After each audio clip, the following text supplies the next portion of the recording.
జై శ్రీమన్నారాయణ. జ్ఞానానందమయం దేవం నిర్మలాస్ఫటికాకృతిం ఆధారం సర్వవిద్యానాం హయగ్రీవ ఉపాస్మయ. మనము సెప్టెంబర్ నెల గోచార ఫలితాలను తెలుసుకుంటున్నాం. ఈ ఫలితాలు తెలుసుకునే ముందుగా అసలు మాస గోచార ఫలితాలను ఎలా చూస్తారు అనే దాని గురించి కొంచెం తెలుసుకుందాం. ఒక మాసం తమకు అనుకూలమా ప్రతికూలమా అని గమనించేందుకు రవి, కుజ, శుక్ర, బుధ గ్రహాలను గమనించడం సాంప్రదాయం. సూర్యుడు 3, 6, 10, 11 రాశుల్లో సంచరించే సమయంలో మాత్రమే శుభ ఫలితాలను ఇస్తాడు. మిగిలిన సమయాల్లో అతడు సంచరించే రాశి దృష్టి ఉన్న సప్తమ రాశి విషయంలో జాగ్రత్తలు అనేవి చాలా తీసుకోవాలి. వేరువేరు జన్మరాశుల వారికి రవి సంచరిస్తున్న రాశి దృష్టి ఉన్నటువంటి రాశులు ఏ భావాలు అవుతాయో గమనించి వాటికి అనుగుణమైన ఫలితాలను నిర్దేశించాల్సి ఉంటుంది. రవి గోచారంలో వ్యతిరేకంగా ఉన్న సమయంలో అధికార ప్రభుత్వ సంబంధమైన సమస్యలు, అనారోగ్య లోపాలకు, మానసికమైన ఒత్తిళ్లకు అధికమైన అవకాశం అనేది ఉంటుంది. అదేవిధంగా కుజుడు గోచారంలో అననుకూలమైన రాశిలో సంచరిస్తుంటే చిన్న చిన్న ప్రమాదాలు, ఒత్తిళ్లు, శారీరకమైన అనారోగ్యాలు, నొప్పులకు అవకాశం అనేది అధికంగా ఉంటుంది. అంతేకాకుండా సామాజికంగా అప్పులు పెరగడం, శత్రుత్వాలు అధికం కావడం కూడా ఉంటుంది.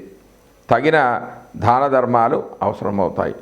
3, 6, 11 రాశుల్లో మాత్రమే శుభ ఫలితాలు కుజుడు ఇచ్చినప్పటికీ తాను సంచరిస్తున్న రాశి దృష్టి ఉన్నటువంటి 4, 8 రాశులను కూడా ఫలితాల విషయంలో లెక్కలోనికి తీసుకోవాలి.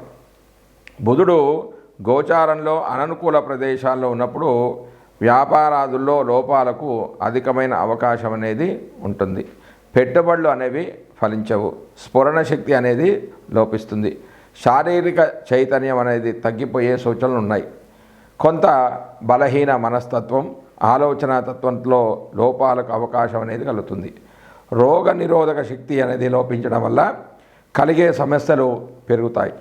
బుధుడు 2, 4, 6, 8, 10, 11 స్థానాల్లో శుభ ఫలితాలను ఇస్తాడు. తాను చూస్తున్న భావాలకు కూడా శుభాన్ని ఇస్తాడు. శుక్రుడు అధిక స్థానాల్లో గోచారిత్యా అనుకూలంగానే ఉన్నప్పటికీ బలహీనమైన గోచార ఫలితాలనిచ్చే స్థానంలో మనోభిష్టాలు అనేవి నెరవేరక ఇబ్బంది పడుతుంటారు. శుక్రుడు ఒక రాశిలో సంచరించే కాలంలో మానసికమైన వ్యవహారాలు, ఆకర్షణలో లోపాలు, ఇబ్బందులకు అవకాశం అనేది ఉంటుంది. అవగాహన లోపాలు ఉంటాయి. శరీరంలో హార్మోన్ల లోపాలు ఏర్పడతాయి. సమతుల్యమైన భావాలు దెబ్బతింటాయి. శుక్రుని విషయంలో 6, 7, 10 రాశుల సంచారం మాత్రం లోపమైనది. 6వ స్థానం సంచారం అధికమైన లోపంగా పరిగణిస్తారు. భార్యాభర్తల మధ్యలో అభిప్రాయ భేదాలకు కూడా ఇటువంటి అంశాలు అనేవి కారణమవుతాయి. మానసికమైన ఒత్తిడి తీవ్రంగా ఉంటుంది. ఒక నెల రోజులు కొంత ఎక్కువ తక్కువతో కూడుకున్న రోజుల్లో సంచరించే గ్రహాలు ఇవి. అందువల్ల వీటి ద్వారా కలిగే ఫలితాలు ఆ మాసాదులకు చెంది ఉంటాయి. అయితే శుభ సమయంలో కార్యక్రమం ప్రారంభించి పూర్తి చేయడానికి ఇటువంటి అనుకూల గ్రహ సంచారాదుల వల్ల ఫలితం అనేది అధికంగా ఉంటుంది. జై శ్రీమన్నారాయణ. జ్ఞానానందమయం దేవం నిర్మలాస్ఫటికాకృతిం ఆధారం సర్వవిద్యానాం హయగ్రీవ ఉపాస్మయే. మనము 12 రాశుల వారికి సెప్టెంబర్లో మాస ఫలితాలు తెలుసుకుంటున్నాం. అంటే 9 గ్రహాలు ఆ 12 రాశుల వారికి ఎలా ఉంటాయి, వాళ్ళ జాతకం ఎలా ఉంటుంది అని తెలుసుకుంటున్నాం. అందులో భాగంగా ఈరోజు మిథున రాశి వారి యొక్క ఫలితాలు అనేవి తెలుసుకుందాం. ముందుగా రవి ఫలితాలు. మిథున రాశి వారికి రవి సెప్టెంబర్ 1 నుంచి సెప్టెంబర్ 16 వరకు 3వ స్థానంలో సంచరిస్తున్నాడు. ఇది స్వక్షేత్రం రవికి. సెప్టెంబర్ 17 నుంచి 30 వరకు 4వ స్థానంలో, అంటే ఇది సమక్షేత్రంలో సంచరిస్తున్నాడు. 3వ స్థానంలో ఉన్నప్పుడు ఆరోగ్యము, ఇష్టకార్య సిద్ధి, మనోల్లాసము, స్థానప్రాప్తి, బంధువులతో ఇష్టాగోష్ఠి, వృత్తిపరమైన అభివృద్ధి కలుగుతాయి. శత్రువుల మీద ఆధిపత్యాన్ని వహిస్తారు. మిత్రవృద్ధి కలుగుతుంది. కీర్తి అనేది లభిస్తుంది. ధైర్యం ధైర్యం అనేది చాలా పెరుగుతుంది. కానీ 3వ స్థానానికి వేదస్థానమైన 9లో శని వేద వలన వీర్యనాశనము, కలహము, గర్భరోగము, వాతవ్యాధి, స్థానచలనం వంటి వ్యతిరేక ఫలితాలు కలుగుతాయి. ఈ స్థానంలో అంటే శుభం అనేది కొంచెం తగ్గిపోతుంది. కాబట్టి 75% శుభ ఫలితాలు అనేది జాతకుడు పొందుతాడు. కారణం ఏంటంటే ఈ స్థానంలో రవి తామ్రమూర్తిగా ఉంటున్నాడు. కాబట్టి తర్వాత 4వ స్థానంలో అంటే సెప్టెంబర్ 17 నుంచి 30 వరకు 4వ స్థానంలోకి రవి అనేది రావడం జరుగుతుంది. 4వ స్థానంలో రవి సంచారంలో కొద్దిపాటి గృహ సంబంధమైన చికాకులు అనేవి కలుగుతాయి. అశాంతి, దుఃఖం సంబంధించినవి జరిగిన 10లో రాహు యొక్క వేద వలన అంటే 4వ స్థానానికి 10వ స్థానం వేదస్థానం కాబట్టి 10లో రాహు యొక్క వేద వలన ధనలాభము, ఆరోగ్యము, ఉద్యోగ ప్రాప్తి, వ్యాపార అభివృద్ధి లాంటి శుభ ఫలితాలు జాతకుడు పొందుతాడు. 100% శుభ ఫలితాలు జాతకుడు పొందుతాడు. కారణం ఏంటంటే ఈ రాశిలో రవి రజతమూర్తిగా సంచరిస్తున్నాడు. కాబట్టి తర్వాత కుజుడు యొక్క ఫలితాలు. కుజుడు మిథున రాశి వారికి సెప్టెంబర్ 1 నుండి సెప్టెంబర్ 30 వరకు జన్మరాశిలో సంచరిస్తూ ఉన్నాడు. ఇది శత్రుక్షేత్రము.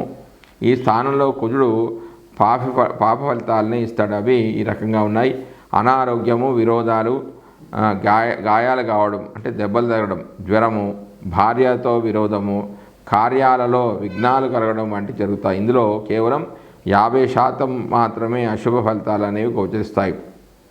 కొంత శుభ ఫలితాలు కూడా ఉంటాయి. కారణం ఏంటంటే ఈ రాశిలో కుజుడు లోహమూర్తిగా ఉంటున్నాడు కాబట్టి 50% శుభ ఫలితాలు జరిగే అవకాశం అనేది ఉంది. దాని తర్వాత బుధుడు యొక్క ఫలితాలు. బుధుడు మిథున రాశి వారికి సెప్టెంబర్ 1 నుంచి 4 వరకు 2వ స్థానంలోను, సెప్టెంబర్ 5 నుంచి 23 వరకు 3వ స్థానంలోను, సెప్టెంబర్ 23 నుంచి 30 వరకు 4వ స్థానంలోనూ సంచరిస్తూ ఉన్నాడు. 2వ స్థానంలో సంచరిస్తున్నప్పుడు సుఖము, ఆరోగ్యము, సజ్జన సహకారాన్ని, ధనాన్ని, కార్య అనుకూలతను, విలువైన రత్న ప్రాప్తిని వీరు పొందడం అనేది జరుగుతుంది. కానీ ఇందులో కేవలం 50% శుభ ఫలితాలే జాతకుడు పొందడానికి కారణం ఏంటంటే ఈ రాశిలో బుధుడు తామ్రమూర్తిగా ఉంటున్నాడు. కాబట్టి 3వ స్థానంలో మూడవ స్థాన సంచార సమయంలో బుద్ధిబల క్షీణత, మనస్తాపము, ధన నష్టము, బంధు విరోధం, ప్రభుత్వం నందు ప్రతికూలత లాంటివి జరిగినా అందులో కేవలం 50% మాత్రమే చెడు ఫలితాలు అనేవి సంభవిస్తాయి. కారణం ఏంటంటే ఈ స్థానానికి వేదస్థానమైన 4లో శుక్రకేతువులు సంచారం అనేది చేస్తూ ఉన్నారు. కాబట్టి 4వ స్థానంలో సంచరిస్తున్నప్పుడు ధనధాన్య వృద్ధి, బుద్ధి బలము పెరగడం, కార్యసాధన, మాతృ సౌఖ్యము, కుటుంబ వృద్ధి కలగడం, సంతోషము, బంధు సహకారంతో అన్ని పనులు పూర్తి చేస్తారు. కానీ 4వ స్థానానికి వేదస్థానమైన 3లో రవిగ్రహ సంచారం వల్ల ఇందులో కేవలం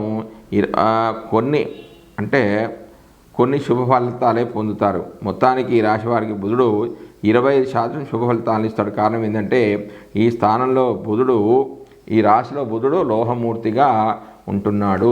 కాబట్టి తర్వాత గురుడు యొక్క ఫలితాలు. గురుడు మిథున రాశి వారికి సెప్టెంబర్ 1 నుంచి సెప్టెంబర్ 30 వరకు 12వ స్థానంలో సంచరిస్తున్నాడు.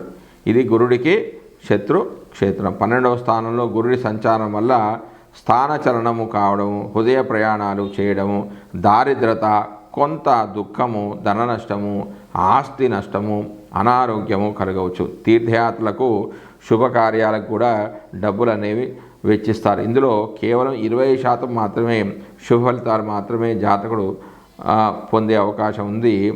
ఈ రాశిలో గురుడు లోహమూర్తిగా ఉంటూ ఉన్నాడు. తర్వాత శుక్రుడి యొక్క ఫలితాలు. మిథున రాశి వారికి శుక్రుడు సెప్టెంబర్ 1 నుంచి సెప్టెంబర్ 18 వరకు 4వ స్థానంలోను అంటే నీచ రాశిలోను, సెప్టెంబర్ 19 నుంచి 30 వరకు 5వ స్థానంలో సంచరిస్తున్నాడు అంటే స్వక్షేత్రంలో సంచరిస్తున్నాడు. 4వ స్థానంలో సంచరించేటప్పుడు శుభ ఫలితాలను ఇస్తాడు. అవి ఈ రకంగా ఉన్నాయి: బంధు సౌఖ్యము, బుద్ధి బలము, బంధుమిత్రుల అనుకూలత, వ్యవసాయ లాభం అనేవి కలుగుతాయి. మాతృ సౌఖ్యం అనేది లభిస్తుంది. 5వ స్థానంలో ఇష్టకార్య సిద్ధి, ధనధాన్య లాభము, మధుర పదార్థాల లభ్యత, శత్రు క్షయం అనేది జరుగుతుంది. వీటిలో కేవలం 50% మాత్రమే శుభ ఫలితాలు జాతకుడు పొందుతాడు. ఎందుకంటే ఈ స్థానంలో శుక్రుడు తామ్రమూర్తిగా ఉన్నాడు కాబట్టి. తర్వాత శని యొక్క ఫలితాలు. శని మిథున రాశి వారికి సెప్టెంబర్ 1 నుంచి 30 వరకు 9వ స్థానంలో సంచరిస్తూ ఉన్నాడు. శని 9వ స్థాన ఫలితాలతో పాటుగా తాను వీక్షించే స్థానాలైన 3, 6, 11 స్థానాలను కూడా వీక్షిస్తాడు. ఆ ఫలితాలు కూడా జాతకుడు పొందే అవకాశం ఉంది. స్త్రీ సంభోగము ప్రయత్నించిన కార్యాలు సిద్ధింపజేసుకుంటారు. కొంత భార్యాపుత్రుల నుంచి వ్యతిరేకత అనేది ఉంటుంది. వృధా ప్రయాణాలు చేస్తారు. పితృవర్గం వారికి చెడు ఫలితాలు వచ్చే అవకాశం ఉంది. ఇందులో కేవలం 25% మాత్రమే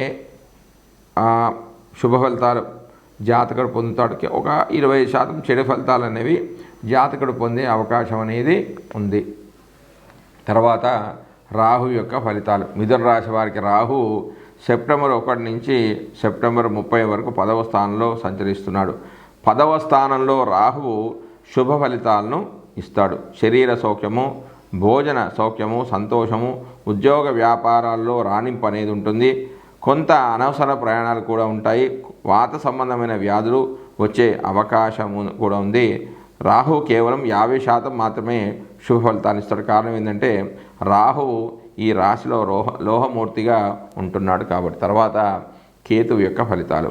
మిథున రాశి వారికి కేతువు సెప్టెంబర్ 1 నుంచి సెప్టెంబర్ 30 వరకు 4వ స్థానంలో సంచరిస్తూ ఉన్నాడు. కేతువు ఈ రాశి వారికి 4వ స్థానంలో సంచరించడం వల్ల అశుభ ఫలితాలని ఇవ్వడం అనేది జరుగుతుంది. ఇది అశుభ స్థానము. అవి ఏ విధంగా ఉన్నాయంటే సరి అయిన ఆలోచనలు లేకుండా ఉండడం, అనవసరంగా ప్రయాణాలు చేయడం, స్త్రీలతో గొడవలు పడడం, భోజన అసౌఖ్యం కలగడం, సుఖం లేకపోవడం వంటి వాటిలో 70% చెడు ఫలితాలు జరిగే అవకాశం ఉంది. ఎందుకంటే ఈ రాశిలో కేతువు లోహమూర్తిగా ఉంటున్నాడు కాబట్టి. జై శ్రీమన్నారాయణ.